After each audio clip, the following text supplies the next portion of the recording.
ഇന്ന് ഞാനൊരു എണ്ണ കാച്ചാൻ പോവുകയാണ്. അത് ഞാൻ കുറേ സാധനങ്ങൾ ഇവിടെ എടുത്തു വച്ചിട്ടുണ്ട്. എന്തൊക്കെയാണെന്ന് പറയാം. ഇത് കീഴാർനെല്ലി എന്ന് പറയും.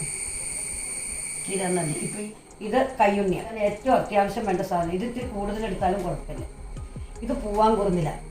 രാവിലെ വെള്ളത്തിയിട്ട് വെച്ചിരുന്നു. ഉലുവ, കുറച്ച് ചെറിയുള്ളി, കുറച്ച് ഒരു 8-9 ഇട്ടിട്ടുണ്ട്. നെല്ലിക്ക, ചെറുനാരങ്ങയുടെ നീര്, കറ്റാർവാഴ, 5 അതളുള്ള ചെമ്പരത്തിപ്പൂവ്, ഇത് കറിവേപ്പില, ഇത് മൈലാഞ്ചിയുടെ ഇല, ഇത് കൃഷ്ണതുളസി, പേരയുടെ കൂമ്പല, പിന്നെ കാട്ടുചെത്തിയുടെ പൂവ്, പനിക്കൂർക്കയുടെ ഇല. മിക്സിക്കകത്തിൽ നന്നായിട്ട് അരച്ച് വച്ചിരിക്കുകയാണ്. വെച്ചത് തോർത്തിനകത്ത് പിഴിഞ്ഞെടുത്ത് ഇതുപോലെ ജ്യൂസാക്കി വെള്ളം കുറച്ച് പറ്റിയതിന് ശേഷം മാത്രമേ വെളിച്ചെണ്ണ ചേർക്കാവൂ. കുറച്ച് പറ്റിയിട്ടുണ്ട്. നമുക്ക് ഇതിനകത്തേക്ക് ഒരു എണ്ണ ഒഴിക്കാം. അത് 4 മണിക്കൂർ കൊണ്ട് നമ്മുടെ എണ്ണ റെഡി ആയിട്ടുണ്ട്. നമുക്ക് അങ്ങനെയൊക്കെ നല്ല മണൽപ്പരുവ് എത്തി ഒരു ചെരുവത്തിലേക്ക് നമുക്ക് അരിച്ചൊഴിക്കാം.